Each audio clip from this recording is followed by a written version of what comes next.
Ladies and gentlemen, boys and girls, friends and family. Question: have you ever played a board game before, especially relating to financial board game? When I was little, I remember my elder brother used to bring out the Monopoly set and he taught us how to play. At first, it was very daunting, all the names, all the stuff, and all the rules. But as we played regularly, there was a lot of fun. I learned as we played more regularly, and that was probably the only time where our family talked about money, savings, and investing. Both my parents were working for the civil service, and we had no idea how much they were earning every month. We never talked about money. It was like a taboo subject. During dinner or even during breakfast, the subject of money was never brought up, never discussed. My parents had to bring up 8 of us siblings, including the 2 of them. There were 10 of us just on one salary. And to some extent, we were brought up with a scarcity mentality. My eldest brother brought the Monopoly and taught us how to play from a very young age. I really do not know what was the objective, but as we played the game, I began to look at the opportunities of buying properties and collecting rentals, as well as avoiding problems, learning how to borrow money and how to repay them, and building a portfolio and even building homes, and eventually to build hotels and continue to be a wealth builder. So that was my first experience. Apart from that Monopoly board game, we also played other games like Snake and Ladders and other stuff, and that bonded our family together. In the game of Monopoly, I had the chance to count money, to learn to record, to do my little accounting. Yes, it was tough. It was sometimes quite challenging. I know many business people do not like to do recording and accounting, but that's something that you have to live with. It's part of doing business. And later on in life, I learned about the Cashflow 101 game. And this is actually invented by Robert Kiyosaki, who wrote the book Rich Dad, Poor Dad, and Cashflow Quadrant. I really like the game Cashflow 101. In fact, I have Cashflow 101 here. I'm not sure if you have played this game. I've played it multiple times and I enjoy playing it. But each time I play this game, I learn new things because different people will react differently and the situation is different. The opportunities are different. The objective of this game is, as is stated here, how to get out of the rat race. We are all in the rat race when we are doing a job. And during this rat race, we are earning a salary at the what we call the end of the month paycheck. And with the end of the month paycheck, we have to pay our expenses, our living expenses, children's school fees, repair and maintenance, motor vehicle running expenses, utilities, etc. But the beautiful thing about this game, as we play, we find that even as is stated here, it talks about how to raise your financial IQ quickly and easily. Wouldn't that be good, playing this game? And it also says the more you play this game, the richer you become. What does richer you become means? Does it mean you have more money in your bank account? What it means is you are rich in your mindset. When you see an opportunity, you will know how to make a decision. Therefore, playing this game, there are many a times that you will be given opportunities to invest and you make a decision with the amount of money you have. you will start the game by picking which occupation you will be, and that is random. You could be a doctor, you could be a nurse, you could be a truck driver, you could be an accountant or an engineer, you could just be a school teacher, and even a ordinary worker. And during this game, the opportunities are given to us, and you need to make a decision how to get out of the rat race with the amount of money that you have. We are allocated with certain amount of funds, also a certain amount of income, and a certain amount of expenses. We know that a professional doctor or engineer or an airline pilot will likely have higher expenses. They may be members of clubs, and they may be people who have a different lifestyle, and they may send their children to schools which require higher fees and so on. They may go for holidays that will spend more. So it's very interesting, regardless of which profession that you are starting the game with, you are meeting up with situations where sometimes you end up paying for house repairs, and they call that doodads, things that you least expect. Just like in real life, we have to pay for expenses like going to the dentist, or utilities, or electrical failure, or aircon repairs, and even children getting sick, medical fees, things like that have all got to be met in the decision of this game.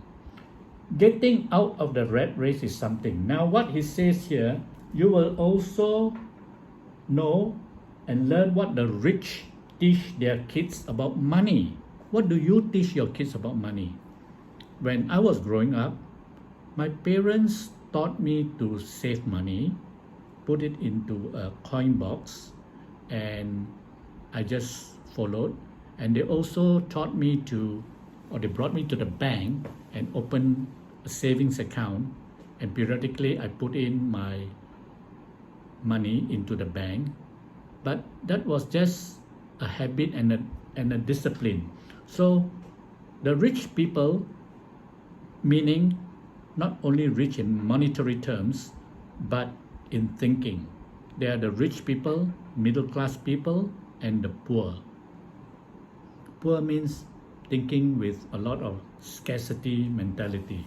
What the rich teach their kids about money, that is something which each and every one of us have got to be very, very conscious about, because with the kind of programming in our mind, we can teach them the wrong things. And it says how anyone can become rich and financially free even on a small salary. Just want to let you know that one of the world's richest men, in fact at one time he was the richest, Warren Buffett, he is the owner of Berkshire Hathaway, the listed company in the US. If someone had invested $10,000 at the end of 1964 and bought $10,000 worth of shares in Berkshire Hathaway, at the end of 2019, that amount would have been worth $274 million, compounded at an annual rate of more than 20% per year. They even beat many of the financial markets in the US. Therefore, making the decision to invest a certain amount of money in the right place is critical. Imagine, during that time in 1964, I was just a teenager, young boy, no idea about finance, no idea about the world. We just could not reach the information, etc. And here it also says that this is actually like an MBA program. The MBA stands for Money, Business, and Accounting. As you play this game, and even as I have been playing this game so often, we have to learn to write and record our financial resources, the amount of money we have, the expenses that we have every month, as well as the opportunities that we face, and we build our wealth and portfolio, investment portfolio, through this game by using the money that we have, thinking like a business person, and doing our accounting. Knowledge is important. When we have financial knowledge, there's something else I want to mention here, that when it comes to money, your greatest asset is your financial knowledge. And I think it's worth repeating. When it comes to money, your greatest asset is your financial knowledge. It is important, friends, for us to continuously improve our financial knowledge. And that is why I set up this YouTube channel as an educational platform for us to share and learn from each other. What are your experiences in playing any board games, and what are your experiences in sharing and building your wealth? Would you put it down in the comment here so that every one of us will benefit? Why not? The mistakes that we made will also help others avoid those mistakes. We do not want to make those mistakes because they are costly, as well as very, very time consuming to unravel the mistakes that we have made. Even I have made a lot of mistakes, a lot of money decisions that could have been better. I am very happy that I have learned to play this game. In fact, I can say I've mastered this game, and I've actually applied it. This game teaches us three major ways to make our money work for us. And they are real estate, stocks, and starting a business. So while we are in the rat race, we continue day in and day out for the end of the month paycheck. And the majority of people are doing that. They're just waiting for their paycheck, just drudging along. However, when opportunities come, they do not know how to take it because they're not equipped with the financial knowledge, the financial intelligence, and the financial literacy. Why don't we equip ourselves? Talk about money with your family members. Be open. There's no harm. It is not like those olden days that it is taboo to bring out the subject of money. And I even have the cash flow here for kids. Cash flow for kids. We can start teaching kids about cash flow, handling money. They have a chance to count their money. They have a chance to look at savings and be exposed to investing, learning how to collect rental, and exposed to these areas. From there, they will be smarter. They will be more intelligent with their expenses. Give your children a financial head start. It reads there. And it's asked here that kids, what the rich teach their kids about money is stated here, and it's for children aged 6 and above. When your children have a head start, they will be better equipped in handling their finances and their future. I even have one which is in Mandarin, and this is just for the Mandarin speaking people who are not very conversant in English. How to get out of the rat race is a big question. Many of us, I think including my parents, they remain in the rat race for their entire life. But they were happy, and they brought us up and gave us the education. Fortunately, things were not that expensive in those days. Even our schooling was free. So bear in mind, your financial education is your responsibility. Sometimes when we reach a certain age, we switch off. I'm already 70 this year. I turned 70 in January 2020. And many of my peers, I believe, are already having their own belief system and values about money, savings, finances, and investment. They do not want to take risks. Sometimes we are very, very dogmatic. We just switch off and says, well, we have been doing it this way for all our life. It works, so why do we need to change the formula? Today's young people are so energetic, creative, and innovative. They have a different way of looking at things. They are looking at money, their lifestyle is different, and it is very important for us baby boomers to bridge and narrow the thinking and the mindset between us, what I call knowledgeable veterans. We have been there, done that. Therefore, we can actually share many things with young people today. It's how they perceive it and how they learn it. Of course, many of us have children and also grandchildren. Therefore, when we talk about things like the stock market and investing or buying properties, we have to be very mindful that the young people are thinking at a different level and they think differently from us. Why don't we make it a point to learn and improve our financial intelligence and financial literacy? Share with us what you do in your family, how you actually talk about money, even the challenges that you have. You know, I want to just share one story about a childhood friend of mine. And during the time when we were in school, he was the guy who was very good in playing chess. And because of him, I learned to play chess. And he can even play chess, what we call blindfold chess. I thought that I had to take a handkerchief or a cloth to blindfold him, but that's not what he meant. Blindfold chess is how he will make his moves by just stating king pawn to king 4, and then I will make my move, and then he will say knight to queen 4.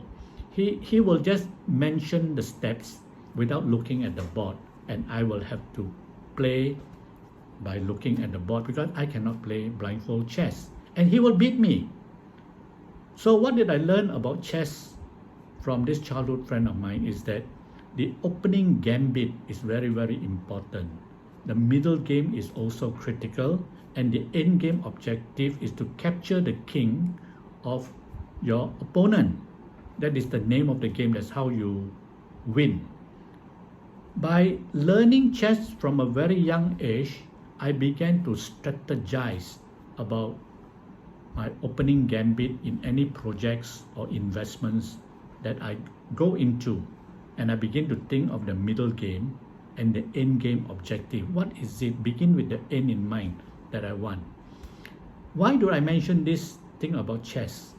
I think chess is something that is very intellectual and very strategic, and we can use the chess game and the thinking to our life and even to our financial decisions. Why don't we look at alternative way, adapt and learn how to use chess moves, strategies, opening gambit, mid game and end game, and be clear about our objectives so that we know where we are headed and what are the resources that we have to be able to beat the opposition. That's the game. Life is a game. Money is a game because there are rules. Therefore, we apply these rules to have victory. I just want to ask you to please continue to think about all these things. Do not be too stuck or dogmatic in our mindsets. We need to change, talk to young people, be open, be an everyday learner. And because of my learning from young days by playing the Monopoly board game and later by playing the Cashflow 101 and also attending a lot of personal development programs, particularly in the area of financial intelligence and financial literacy, I continue to look at things from a very, very fresh angle. I do not want to close up, and I invite you to please look at this from a very fresh perspective, because the opportunities are there. People who are over the age of 60 sometimes just want to switch off and turn off and say the old dog cannot learn new tricks. I do not agree with that. We can learn when we adapt and when we tune our mind to it. Tell me, put in the comments below, what have you been doing about your finances and your investments? Give me a thumbs up and please subscribe to my channel. I thank you for coming in to listen. I hope it has been beneficial to you.